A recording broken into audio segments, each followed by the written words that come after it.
ભગવાન વિષ્ણુ નારદને કહે છે, નારદ, તાપ અને સંતાપ અને ઉદ્વેગ અને ભયમાંથી મુક્ત થવું હોય તો ભગવાન મહાદેવની કથાનું શ્રવણ કરો. નારદ કથા સાંભળવી માણસનો શ્રેષ્ઠ સદગુણ છે. કોઈ માણસ એમ કહે કે મારે ભક્તિ માર્ગમાં પ્રવેશ કરવો છે તો પહેલું કામ મારે કયું કરવું પડે, તો પહેલું કામ તેને કથા સાંભળવું પડે.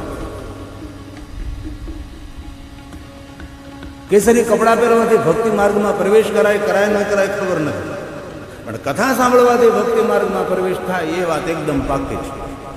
એમાં કોઈ નકારી ન શકે, અકાટ્ય વાત છે. ભગવાન વિષ્ણુ સ્વયં નારદને કહે છે કે નારદ, શુણુ શૈવ કથા, તમે ભગવાન મહાદેવની કથાનું શ્રવણ કરો. અને ભગવાનની કથા સાંભળવી એ શ્રેષ્ઠ ઉપાસના છે, એ શ્રેષ્ઠ સાધના છે. આ 3 કલાક 4 કલાક આપણે બેસીએ એ કોઈ સામાન્ય વસ્તુ નથી, એ પણ એક તપ છે. જ્યારે ભગવાનની કથાનું શ્રવણ આપણે કરતા હોઈએ છીએ ત્યારે આપણા પૂર્વજો આપણને આશીર્વાદ આપતા હોય છે.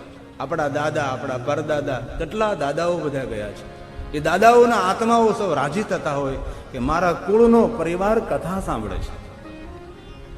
કાલ અમે જતા હતા ચાંચોડા મહાદેવ, તો અમારે મીઠાભાઈની ગાડી ઉપર લખેલું હતું આહિર કુળ. કેટલો સુંદર શબ્દ લાગે, આહિર કુળ. અને આ કથા આહિર કુળની કથા છે. તમારા ઈષ્ટદેવ ભગવાન કૃષ્ણ છે. પત્રિકામાં પણ લખ્યું છે અમારા ઈષ્ટદેવ ભગવાન કૃષ્ણની કૃપાથી. તમારા ઈષ્ટદેવ ભગવાન કૃષ્ણ છે, પણ કૃષ્ણનો ઈષ્ટદેવ મારો મહાદેવ છે. ભગવાન કૃષ્ણ મહાદેવના પરમ ભક્ત છે. ભગવાન દ્વારકાધીશ ભગવાન કૃષ્ણને શ્વાસે શ્વાસે શિવ રહેલા છે.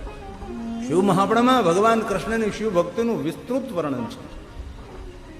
ભગવાન દ્વારકાધીશ ભગવાન કૃષ્ણજી કદમ કદમ પર જે મળ્યા છે તેને શિવ ભક્તિનું માર્ગદર્શન કર્યું છે. જેટલા જેટલા તેના સ્વ મળ્યા, સ્વજન મળ્યા છે, તેના પરિવારજનોને મહાદેવ પ્રત્યે લઈ જવાનો પ્રયાસ કર્યો છે. કોઈ પણ કાર્યના પ્રારંભે ભગવાન કૃષ્ણજી મહાદેવને અભિષેક કરતા હતા. રૂપાલા સાહેબે કહ્યું કે એક જળનો લોટો ચડાવવાથી જે દેવ પ્રસન્ન થાય, એ મહાદેવની સરળતા છે. ભગવાન દ્વારકાધીશ ભગવાન કૃષ્ણજી કદમ કદમ પર મહાદેવને અભિષેક કર્યા છે. અને બહુ હૃદયથી, બહુ દિલથી, બહુ શ્રદ્ધાથી કહું છું કે ભગવાન કૃષ્ણનો અંતિમ અભિષેક પ્રાચીનો પીપળો પુકાર કરતો હતો. સાગરનો તટ પ્રાચીનો પીપળો પ્રભાસ તીર્થ પુકાર કરતો હતો ભગવાન કૃષ્ણને. ત્યારે કૃષ્ણએ અંતિમ અભિષેક આપણા પ્રથમ જ્યોતિર્લિંગ સોમનાથ મહાદેવને કર્યો છે. એ આપણો દ્વારકાધીશ છે, એ આપણો ભગવાન કૃષ્ણ છે. અને ભગવાન કૃષ્ણને, અર્જુનને, 5 પાંડવ સૌને કદમ કદમ પર કહ્યું અભિષેક કરો, ઓમ નમો ભવાય. ભગવાન મહાદેવ કા અભિષેક કરે, જલાભિષેક કરે. ભગવાન શ્રી હરિ ભગવાન વિષ્ણુ કહે છે, નારદ, કથા સાંભળવી શ્રેષ્ઠ સદગુણ છે. અને આપણે સૌ જાણીએ છીએ, શ્રીમદ ભાગવત કથામાં સાંભળ્યું, રામચરિત માનસમાં સાંભળ્યું, એ જ શિવ મહાપુરાણમાં સાંભળવાનું છે કે ભગવાનને મળવા માટેના 9 માર્ગો છે. તો 9 માર્ગમાં પહેલો માર્ગ કયો? તો ભગવાન વિષ્ણુ સ્વયં નારદને કહે છે, નારદ સાંભળો, કથા સાંભળવી એ ભગવાનને મળવા જવાનો પહેલો માર્ગ છે. ભગવાનને મળવું એના માટે કથા સાંભળવી. બાકી મર્યા પછી કઈ ભગવાન ના મળે, યમરાજા મળે. આપણે બધા ઓડી લઈ લીધી, મર્સિડીઝ લઈ લીધી, ટોયોટો લઈ લીધી, પણ યમરાજા હજી પાડો જ રાખ્યો છે કે આ બધાને કે મોટરમાં બેહાડવા જેવા નથી, પાડા ઉપર બેહાડે. તેથી ભગવાનને મળવું હોય તો કથા સાંભળવાની, યમરાજને મળવું હોય તો પછી કથા નહીં સાંભળવી. આ ભગવાન વિષ્ણુ બોલે છે, સુનો જરા. શ્રોત્રેણ શ્રવણમ શાંતિ કથા સાંભળવી એ ભગવાનનો મોટો આશીર્વાદ છે. આ સામાન્ય માણસનું કામ નથી. બહુ જન્મના પુણ્યનો ઉદય થાય ત્યારે ભગવાનની કથા સાંભળવાનો અવસર પ્રાપ્ત થાય છે. ઘણા લોકોને સાંભળવી પણ એની પાસે સમય નથી, દોડધામમાં રહે છે, વ્યવસ્થામાં રહે છે. આપણને ભગવાનની કથા સાંભળવાનો અવસર આપ્યો છે. એટલી મોટી જવાબદારી આપણને ભગવાને નથી આપી કે આપણે કથા ન સાંભળી શકીએ. આપણા માટે ભગવાને અનુકૂળતા ઊભી કરી છે કે આપણે પ્રભુની કથાનું શ્રવણ કરી શકીએ છીએ, આપણે ભગવાનની કથા સાંભળી શકીએ છીએ. એ આપણા અને આપણા પૂર્વજોના પુણ્ય છે. તેથી ભગવાન શ્રી હરિ ભગવાન વિષ્ણુ બોલે છે, નારદ, કેટલો સુંદર આપણા પુરાણોમાં મહિમા ગાયો છે. જે સાધના ન કરી શકે તેના માટે શ્રેષ્ઠ સાધન ભગવાનની કથાનું શ્રવણ કરવું. વાણી આપી છે તો ભગવાનનું નામ લેવું. મન આપ્યું છે ભગવાનના ચરિત્રનું ચિંતન કરવું. માણસ ભવ પાર થઈ જાય. કોઈ એમ કે ભાઈ ભવસાગર પાર થવું બહુ અઘરું છે, બહુ કઠિન. કાંઈ કઠિન નથી, કાંઈ અઘરું નથી. આપણે સૌએ કઠિન વાતો કરીને અઘરું બનાવી દીધું છે. આમાં કેમ આમાં લાગે છે અઘરું? કથા સાંભળો બસ ભવ પાર થઈ ગયા તમે. ભગવાનનું નામ લો, કીર્તન કરો, હરે રામ હરે કૃષ્ણ, રાધે રાધે, જય સ્વામિનારાયણ. ભગવાન જે તમને ઠીક લાગે તેનું કીર્તન કરો. મનથી ભગવાનના ચરિત્રનું ચિંતન કરો. ખોટા વિચારો કરીને જીવનને ધૂળ કરવું એના કરતાં તો ભગવાનના ચરિત્રને, રામજીને યાદ કરીએ, કૃષ્ણને યાદ કરીએ, શંકર ભગવાનને યાદ કરીએ, ભગવાનની કથા સાંભળતા હોય એને વાગોળીએ વાગોળીએ વાગોળીએ. જેમ ગાય ભેંસ ભોજન કરી લે પછી બેઠા બેઠે વાગોળે, જેને આપણે ઓગાળતી કહીએ. બેઠી બેઠી બેઠી કેટલું ચાલતી હોય એમ આપણે ચિંતન કરી સાંભળેલું બધું છે તો લાંબા સમય સુધી આપણને યાદ રહે. બાકી તો નવધા ભક્તિનો મહિમા છે. અને એક વાત પણ યાદ રાખવી, કથા સાંભળવી એ ભગવાનનું વરદાન છે. ભદ્રમ કણભી શૃણુયામ દેવા. આ કેટલું સૂત્ર કહ્યું, નાનકડું સૂત્ર નથી.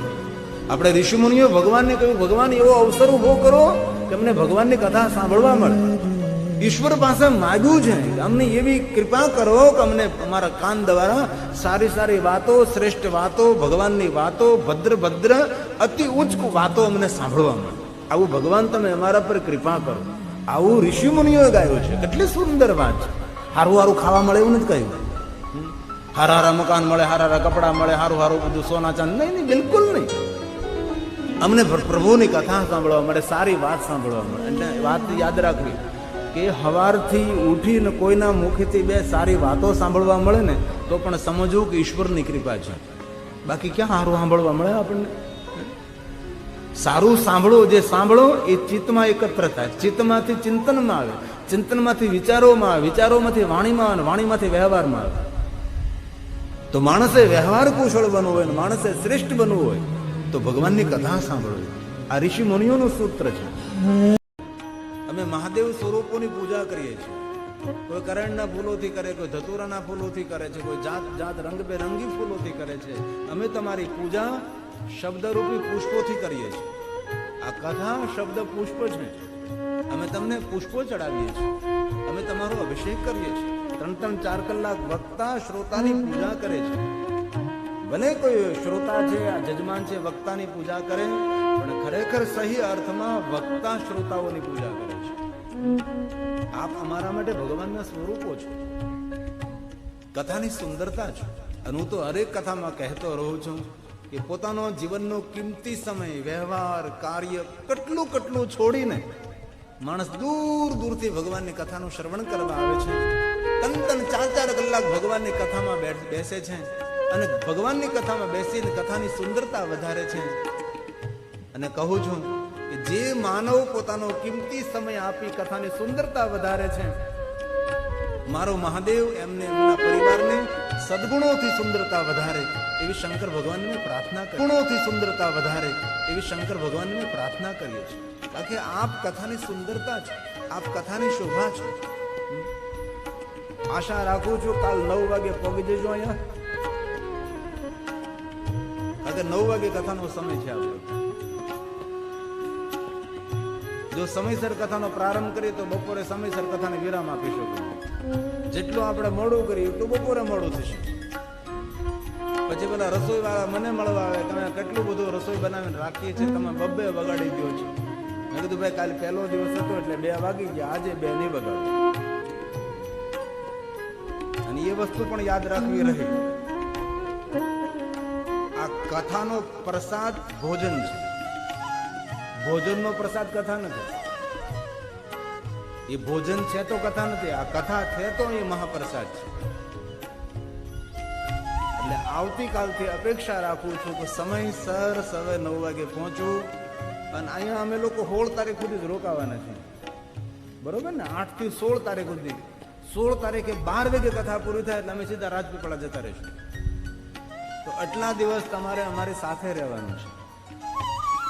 અને બહુ હૃદયથી, બહુ દિલથી મારા ભાઈઓ બહેનોને કહું છું, જે કોઈ શ્રદ્ધાથી, ભાવથી કથા સાંભળે છે એના મનમાં જે કાંઈ ભાવ હોય એ મારો મહાદેવ જલ્દી પૂરો કરે છે. આ કથા ભાવથી ન થઈ છે. આ કોઈ પિતૃ મોક્ષાર્થે કથા નથી. એ તો સદગત પિતા ભગવાન દાદાને યાદ કરીએ છીએ. બાકી આ કથા એક ભાવથી કરવામાં આવી છે. જ્યારે 12 વર્ષ પહેલા ચાંચોડા મહાદેવ હું આવ્યો હતો ત્યારે આતાભાઈ એક સંકલ્પ કરેલો કે મારો દીકરો ખોટ ખાપણ વગરનો મને દીકરો મહાદેવ આપે તો શિવ મહાપણ કથા હું કરીશ ને ગિરિબાપુના મુખેથી કરીશ. એને આ 12 વર્ષ થઈ ગયા. દીકરો 12 વર્ષનો થઈ ગયો. દીકરો 12 વર્ષનો. એ ભાવ છે, કોઈ ચમત્કાર નથી, એ ભાવ છે. જે રીતે ભાવથી કથા કરી છે આયોજન, એવી રીતે હું ભાવથી કથા કહીશ અને તમે સૌ ભાવથી કથા સાંભળજો અને ભાવતું ભોજન હાડા બારે કરજો. અને આવો અવસર વારંવાર રોજ રોજ ન મળતો હોય છે. આ તુલસીનો પ્રસાદ છે. કથા સાંભળવી શ્રેષ્ઠ સદગુણ છે. નયન હિ સંત દર્શન દેખા. જેની આંખોએ ભગવાનનું દર્શન નથી કર્યું. ક્યાં વાત કરે. એ આંખ નથી તો મોર પંખ છે. આપણને આંખો પરમાત્માનું દર્શન કરવા માટે, કોઈનું સારું જોવા માટે. એટલા માટે પ્રભુએ આપણને આંખ આપી. સૃષ્ટિની રચના થઈ અને ઈશ્વર એવું માને કે મેં સુંદર સૃષ્ટિની રચના કરી તો મનુષ્ય આ સૃષ્ટિનું દર્શન કરે. તેથી સૃષ્ટિનું દર્શન કરવા માટે આપણને આંખ આપી છે. દર્શન કરવા માટે, કુદ્રષ્ટિ કરવા માટે નહીં. એ તો આંખનું અપમાન છે, આંખનો અનાદર છે. કે ઝાડ પહાડ પેડ પહાડ ગગન અગન આકાશ પ્રકાશ સૂરજ ચંદ્ર તારા સમંદર સરિતા ક્યાં ક્યાં ભગવાને કેટલી સુંદર રચના કરી છે. રચના તેરી સુહાની. કેટલી સુંદર જગતની રચના કરી છે. इसलिए तुलसी ने कहा लोचन, એની આંખ એ આંખ નથી જે આંખ ભગવાનનું દર્શન નથી કરતી. રામચરિતમાનસ. આ તુલસીના શબ્દો છે. અમે મધ્યસ્થી છીએ. કહ્યું ગાયું તુલસી અને કહી રહ્યા છીએ અમે અને સાંભળી રહ્યા છો તમે. જેનું મસ્તક કોઈ સંત સાધુ મહાપુરુષના ચરણોમાં ઝૂકતું નથી, જેનું મસ્તક શ્રી હરિ દેવ મહાદેવના ચરણોમાં નમન નથી કરતું, એ મસ્તક નથી તો કડવી તુંબડી છે. આવું તુલસી આપને કહ્યું છે.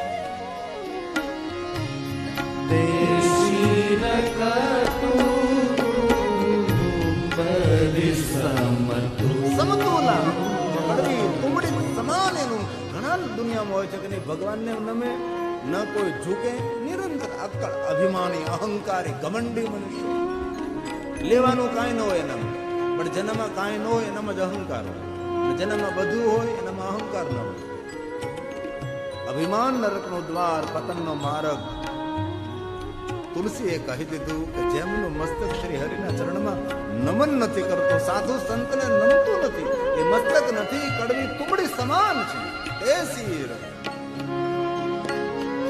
ભણેલા માણસોએ રામચરિત માનસનો પાઠ કરવો જોઈએ. જો અક્ષર જ્ઞાન ભગવાને આપ્યું હોય ને તો રોજ રામચરિત માનસનો પાઠ કરો. એમાં જીવન દર્શન છે, એમાં જીવનનો અર્ક છે, જીવનનો અમૃત છે. પણ કલાકો કલાકો સુધી અખબાર વાંચવામાં કાઢી નાખે, પણ 2 ચોપાઈ વાંચવાનો તેની પાસે સમય નથી. અખબાર ને આમથી ત્યાંના જાહેરાત ને હું બધું જોઈ લે. જરૂર અખબારની ખબર રાખવી જરૂરી છે, પણ પછી અખબારમાં જ આપણો આખો અખબાર પૂરો થઈ જાય. ખબરમાંથી ઉઠીને ચા ન પીધું છાપું લઈને બેસી જાય. અરે ભલા માણસ, નાય ધોઈને પવિત્ર થઈ રામચરિત માનસનો પાઠ કર. અખબાર નહીં કરવું પડે, તારી ખબર રામ રાખશે. રામચરિત માનસનો પાઠ કર, તારું જીવન ધન્ય બની જશે. એટલે કેટલા માણસો, બહુ જૂજ, બહુ ઓછા માણસો. એ પણ યાદ રાખો, સત્સંગી દુનિયામાં બહુ ઓછા માણસો હોય છે. જો દરેક માણસ સત્સંગી હોય તો આપણો મંડપ નાનો પડે કે નહીં? બહુ ઓછા માણસો. વડીલો માટે અંત પૂરો કરવા માટે મંગલમય સાધન એ કથા છે. અને યુવાનોએ પોતાનું ભવિષ્ય, પોતાનું ફ્યુચર નિર્માણ કરવાનું શ્રેષ્ઠ સાધન એ કથા છે. પણ ગામડામાં જઈને યુવાનોની સંખ્યા ઓછી હોય. એ બધા કામમાં પડ્યા હોય, આપણે ખવડાવવામાં, વ્યવસ્થામાં પડેલા છે, જેને કથા સાંભળવાની. જેને બધું જીવનમાં કરવાનું બાકી છે એ બધા મંડપમાં જ્યાં બધા કામ કરે છે, બધા રસોઈમાં તૈયારીમાં. અને આપણે બધું કરી છૂટે, આપણે મંડપમાં છે. ખરેખર તો એવું કરવું જોઈએ, વડીલો બધા રહોડામાં કામ કરવા જાય અને યુવાનોને બેહાડવામાં આવે તો કાંઈક મોટી ક્રાંતિ થાય. એટલે પછી જાતા નહીં હો, પછી આગળ નીકળી જાય, હાલો આપણે ત્યાં જાય, છોકરાને અહીં મોકલી દે. આ તો ખાલી હું પ્રસ્તાવ મૂકું છું, કરવાનું નથી. કથા યુવાનો માટે એ પોતાનું ભવિષ્ય છે. કથા યુવાન માટે થનગનાટ છે. એ છે ભગવાનની કથા. સૌને નમતા રહે. જેના હરિ ભગતે હૃદય નહીં આની, જેના હૃદયમાં ભગવાનની ભક્તિ નથી એ તો જીવતો હોય તો પણ તેને મરેલો સમજવો. આ પ્રસાદ તુલસીનો છે. કેટલી કેટલી વસ્તુઓ આપણા માટે ગાય છે.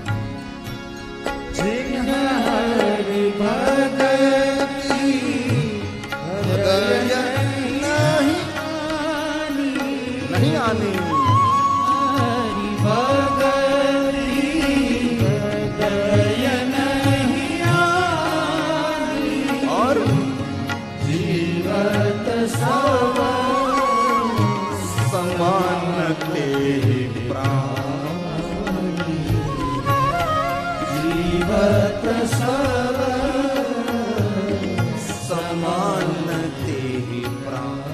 જીવતો હોય તો પણ એ મરેલો સમજ.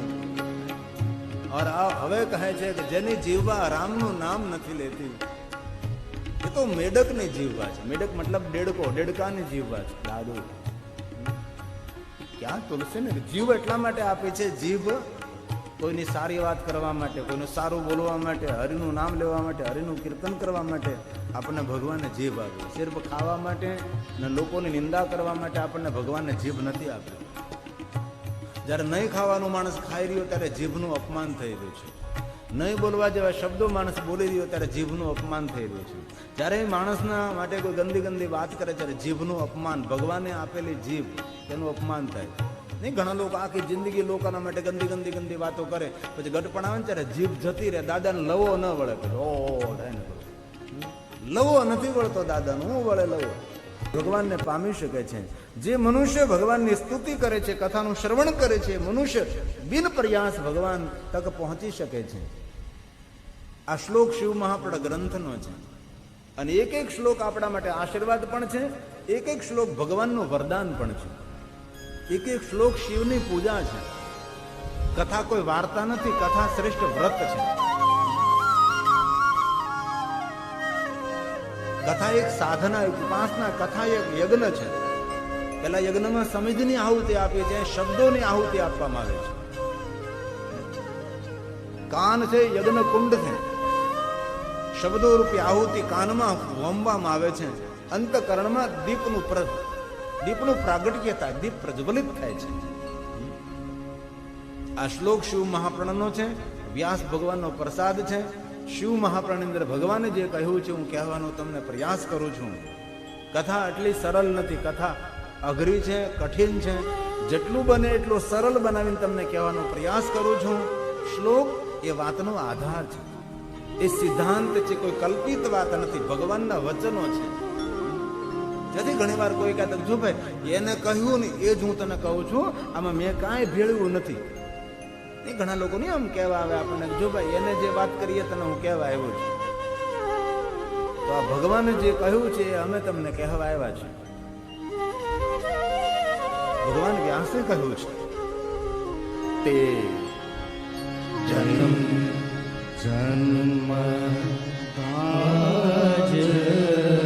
કેટલી સરસ વાત કરી. દેખો કોનો જન્મ ધન્ય છે. ખરેખર ખલું જીવલોકે, જે લોકમાં આપણે રહીએ છીએ લોકનું નામ છે જીવલોક. આ જીવલોકની અંદર ખરેખર કોનો જન્મ લેવો ધન્ય છે એ ભગવાન કહે છે. રૂપાલા સાહેબે કહ્યું કે ભાઈ કોઈ સાકેતવાસ, કોઈ વૈકુંઠવાસ, કોઈ ગૌલોકવાસ, કોઈ સ્વર્ગલોક, કેટલા કેટલા દેવતાઓ ત્યાં રહે. શિવ ક્યાં રહે તો કે કૈલાસ. કૈલાસ ક્યાં આવ્યો તો કે મૃત્યુલોકમાં. આમાં ઘણાને પૂછો કે કૈલાસ જોયો તો કે હા ભાઈ કૈલાસનું દર્શન કર્યું છે. આપણા લોકમાં રહેનારો દેવ શંકરમ, લોક શંકરમ, ભગવાન શંકર છે. આપણી સાથે રહેનારો દેવ ભગવાન મહાદેવ છે. આ ધરતી પર રહેનારો દેવ ભગવાન મહાદેવ છે. નહીં આપણે કહેતા કે સ્થાન દેવતા, કુલ દેવતા, ગ્રામ દેવતા, પિતૃ દેવતા, આ બધા આપણા દેવતાઓ છે. આ પૃથ્વીનો દેવ ભગવાન શિવ છે. હવે જેના ઘરમાં રહેતા હોય એ ઘરના દેવને જ આપણે ન માનીએ તો પછી આપણું કઈ રીતે મંગલ થાય. આપણે શંકરના ઘરમાં રહ્યા, પૃથ્વીલોક મૃત્યુલોકનો દેવ છે. અને ભગવાનને કહીએ ઓ મૃત્યુંજય મહાદેવ ત્રાહિ મમ શરણાગતમ. ભગવાન શંકર, ભગવાન શિવ છે. તેના માટે કહ્યું છે ખરેખર હું સત્ય કહું છું, આ જીવલોકમાં તે જ મનુષ્યનો જન્મ લેવો સફળ છે જે વિશ્વનાથ ભગવાન શિવનું ધ્યાન કરે. વે સદા ધ્યાન દે, સદા ધ્યાયન્તિ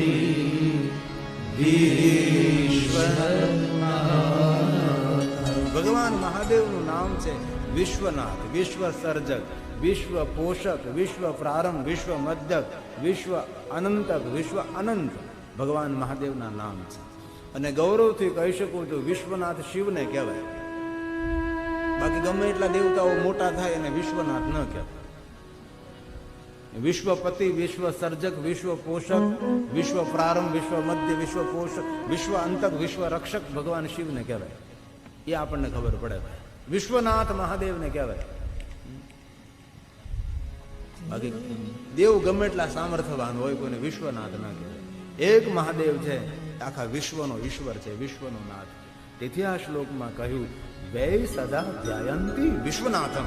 વિશ્વનાથનું જે કોઈ ધ્યાન કરે છે અથવા ધ્યાન ન કરી શકે એના માટે વાણી ગુણાન સ્તોતિ કથા સાંભળે, સ્તુતિ કરે, ગુણગાન કરે, ભગવાનને યાદ કરે, ભગવાનના સ્તોત્રોનો પાઠ કરે, સ્તવન કરે, સ્તુતિ કરે, કથાનું શ્રવણ કરે. જો કથા સાંભળે છે મનુષ્ય ભવપાર થઈ શકે છે એવું વચન ભગવાન વ્યાસે આપ્યું છે.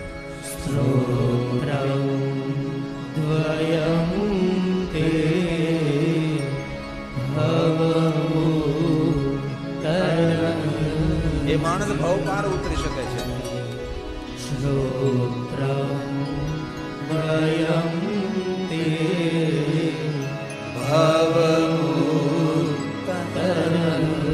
ભવપાર થઈ શકે કથા સાંભળવાથી. તમને કોઈ પૂછે ને કે કથા સાંભળવાથી શું મળે, એવું નહીં કહેતા બપોર જમવા મળે. એમને કહેવાનું કથા સાંભળવાથી મનુષ્ય કોઈ પણ પ્રયાસ કર્યા વગર માણસ ભવ પાર થઈ શકે છે, તેનો બેડો પાર થઈ શકે છે. કથા આપણને ભવ સાગરને તારી દે છે. એ છે ભગવાનની કથા, એ છે પ્રભુની કથા. એક કામ થઈ શકે આયોજક મિત્ર છોકરાઓ બધા આગળ ઘણી બધી જગ્યા છે. તમે તારે બહેનોને આગળ આગળ નહીં ખસેડતા પણ આગળ બેસાડી શકો છો. તો 1 મિનિટ માટે તમને હું છૂટી આપું છું. મારી બહેનો બધી આગળ આવતી રહે, કારણ કે પાછળથી બહેનો આવી રહી, મંડપમાં જગ્યા નથી, એટલે બહેનો તમને ક્યાંય તકલીફ ન હોય તો આ બહેનો જે આપણો પોશાક પહેરીને આવી બહેનો બધી આવી આવો એટલે થોડાક અલગ તમે પડી જાઓ, એટલે આગળ જગ્યા થઈ જાય. હજી આગળ આવતી રહે દીકરીઓ, બહેનો દીકરીઓ અહીંયા આવતી રહો બેટા. સોફા પડીને ત્યાં બેસી જવાનું, સરસ રીતે બેસી જાવ. જ્યાં પવન આવતો હોય, પંખો ઉપર હોય, ગરમી ન થાય એ જગ્યાએ બેસી. તમારી બહેનોને રાસ લેવાની છૂટ છે કથામાં? છૂટી આપી છે ને? તો પછી આપણે લઈ નાખીએ ક્યાં સુધી હરખું થઈ જાય બધું છે. ચાલો ડાક ડમરું જ વગાડીએ આપણે તો. આવો બહેનો, થાવો ભાઈ. એટલામાં 180 દેશ દર્શન કર્યા ગણવેશનું. આવો ગણવેશ દુનિયામાં કઈ જોવા ન મળે. કોઈ જગ્યાએ જુઓ ને, આપણી સંસ્કૃતિ છે, આપણી પરંપરા છે.